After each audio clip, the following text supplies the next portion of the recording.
Muito bem, rapaziada, hoje uma aulinha sobre absolutismo, vamos lá, Rui!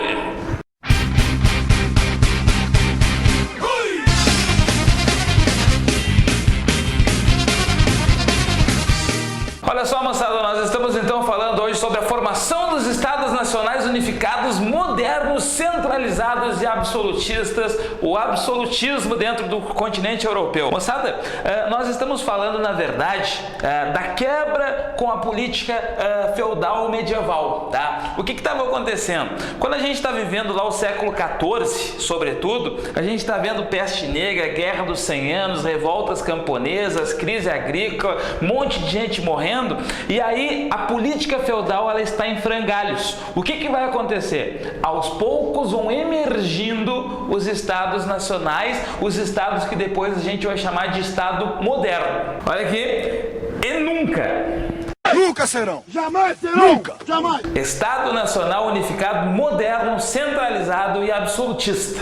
Apesar dos nomes serem um pouquinho diferentes, a gente basicamente está falando do absolutismo, a gente está falando de um Estado nacional. É um Estado que agora se reconhece enquanto nacional, que se legitima enquanto um Estado unificado. Se tu pegar na Idade Média e tu perguntar lá para um camponês lá da França: camponês, onde é que tu mora, rapaz? Oh, eu moro no feudo do senhor de Lacroix.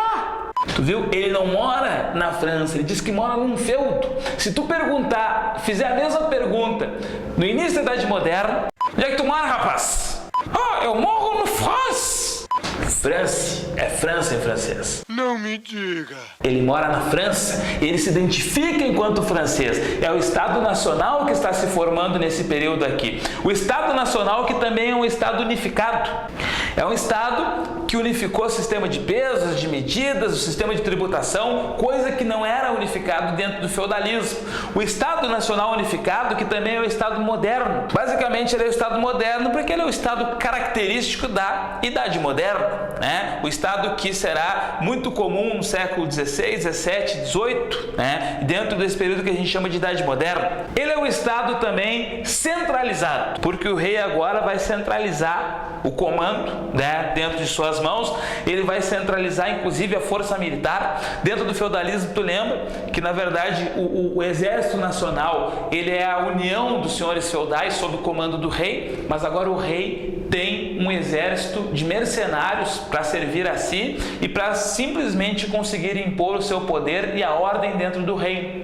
E esse Estado acaba se transformando agora num Estado absolutista. Só que tu tome muito cuidado com a expressão absolutista.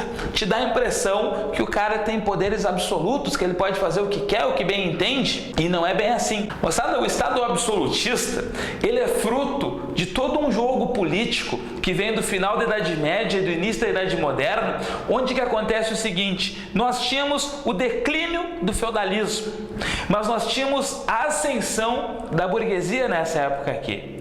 Os senhores feudais, em crise, precisavam se reorganizar, se reestruturar. A burguesia crescendo, ela precisava de um Estado que a amparasse. E é aí que o Estado absolutista vai atender tanto aos interesses da nobreza quanto aos interesses da burguesia. Observa aí para nós o esqueminha aqui, ó. O rei, que tem poderes agora que a gente considera absolutos. Nós temos lá numa ponta do poder a burguesia e na outra ponta aqui a nobreza.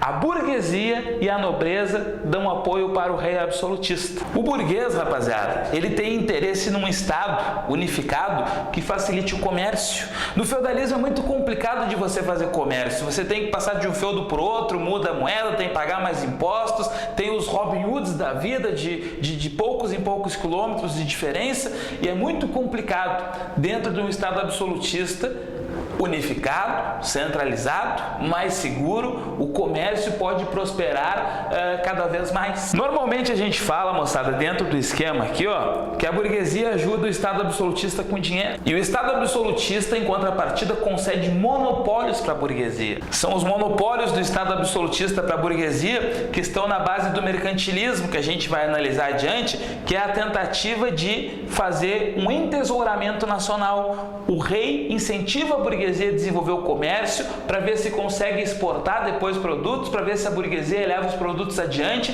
para conseguir dinheiro de outros países. Então, é forte essa relação rei absolutista com a burguesia. Porém, rapaziada, o rei absolutista, ele é um nobre.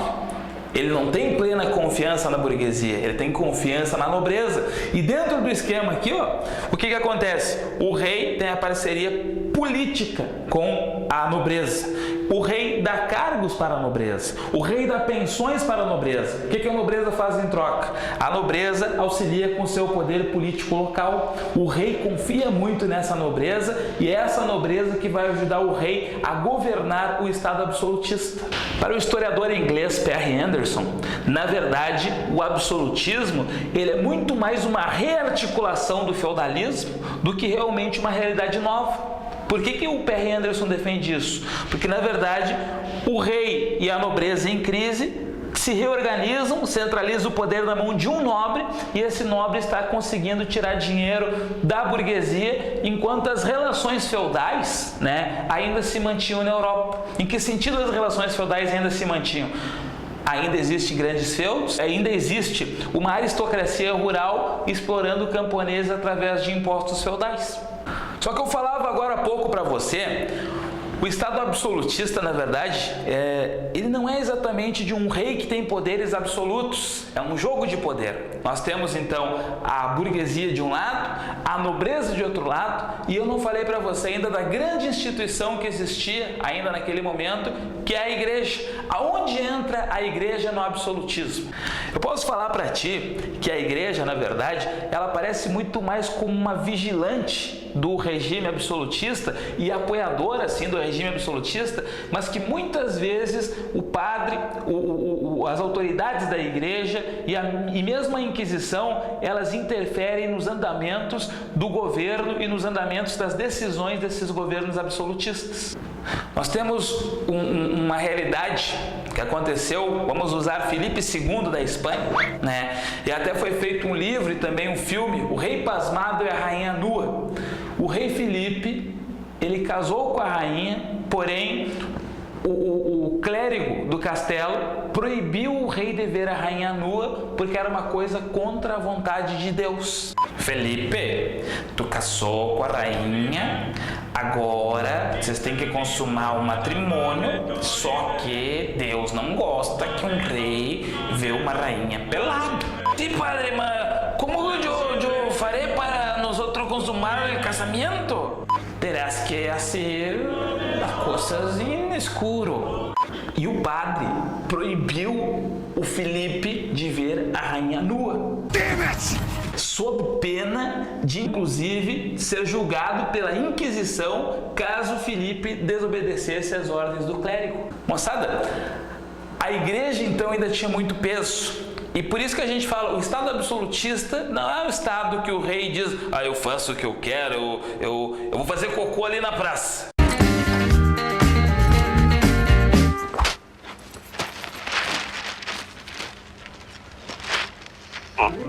Ele não vai fazer cocô ali na praça porque a igreja diz que ele não pode fazer cocô ali na praça. Ele tem que obedecer a toda uma regra política. Só que, na verdade, os historiadores, ou melhor dizendo, os pensadores que depois começaram a chamar esses reis aí do século XV e XVI de absolutistas, são os lá do século XVIII, já do iluminismo. Por que eles diziam que eram absolutistas? Porque o rei absolutista, ele basicamente concentra os três poderes em sua mão. Não existe distinção dentro do absolutismo de executivo, legislativo e judiciário. E não existe uma constituição que é fruto de uma vontade geral como queriam lá os iluministas.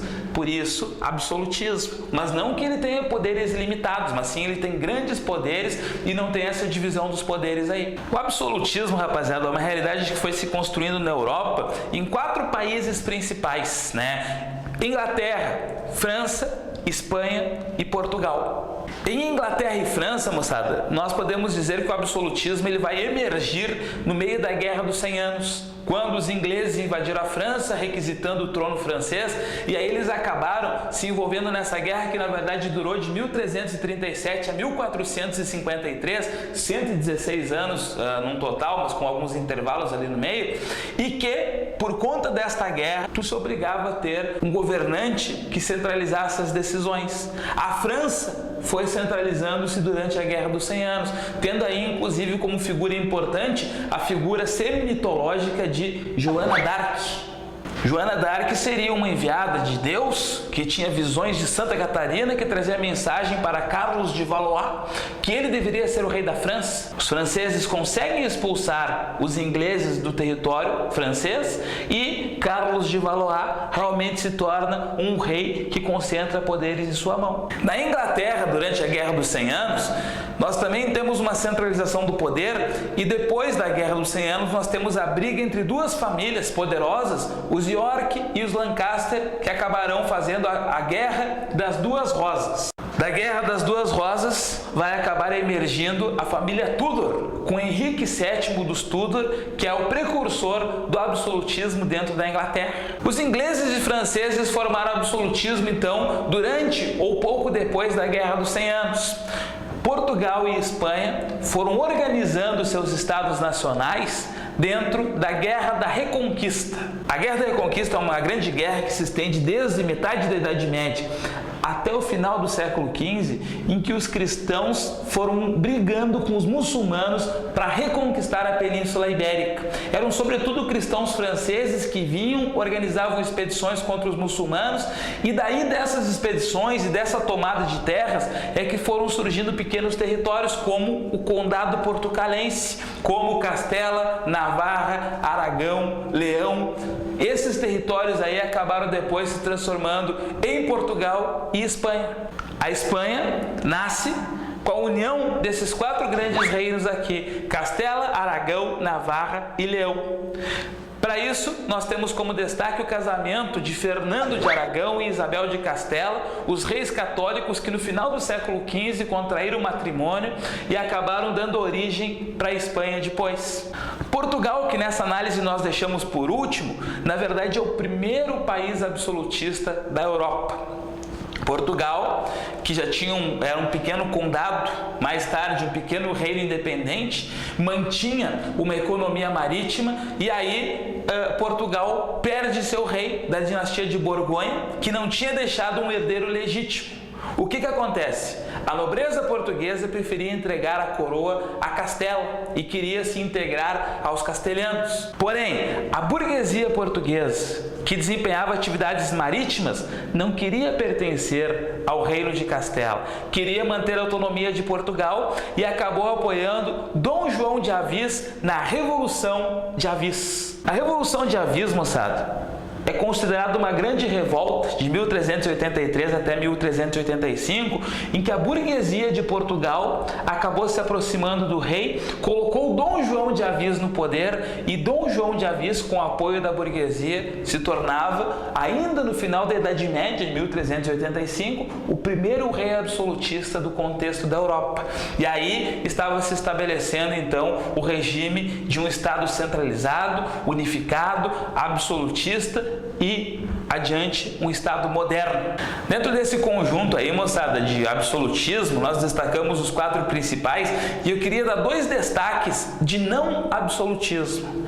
A Itália não se tornou um país absolutista na Idade Moderna, sequer teve unificação. Ela ficou dividida em algumas cidades como Gênova, Pisa, Veneza, alguns territórios da Igreja, algumas pequenas repúblicas, alguns pequenos reinos, mas não conseguiu se unificar. Só se unificará em 1870. A Alemanha também fica fragmentada, mascarada sob o Sacro Império Romano Germânico, que na verdade é uma realidade feudal dominada pela Igreja, mas ela também não vai conseguir se tornar um Estado absolutista na Idade Moderna. Só se unificará em 1871. Moçada, conforme foi surgindo o absolutismo, a gente destaca aí os teóricos que defendiam ou justificavam o absolutismo. Eu queria dar um grande destaque para você, para Jean Bossuet, um francês que escreve uma obra chamada A Política Retirada das Sagradas Escrituras.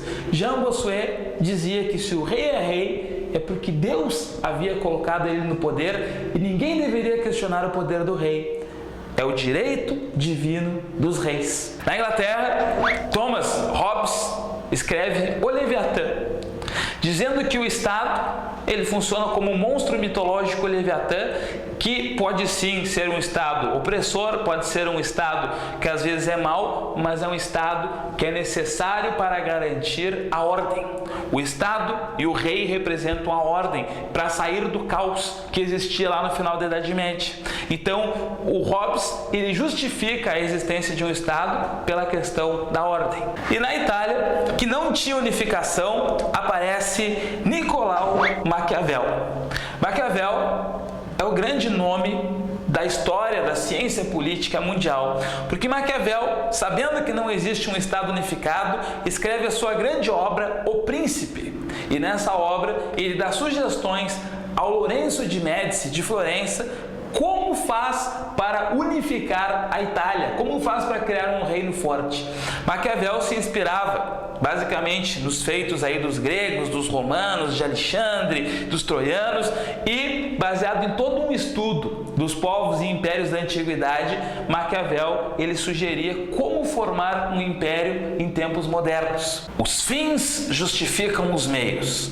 Essa não é uma frase, rapaziada, proferida pelo Maquiavel, mas sim é a síntese do pensamento maquiavélico. O que ele diz que é o fim? O poder. Se tu chegar no poder, os meios, e aí não importa o meio que você utilizar, você justificou a utilização daquele meio.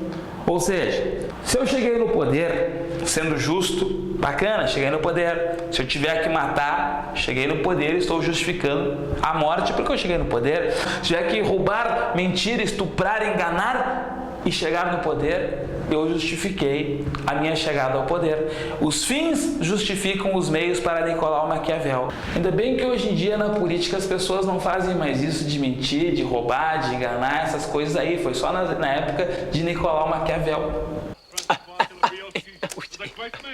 Rapaziada, Nicolau Maquiavel, em sua obra O Príncipe, também se insere no contexto do Renascimento, porque Nicolau Maquiavel estava estudando os povos antigos na época da Idade Moderna. Sobre absolutismo, fechamos por aqui. Assistam nossas aulas, continuem aí estudando forte. Tamo junto, gurizada. Um grande abraço.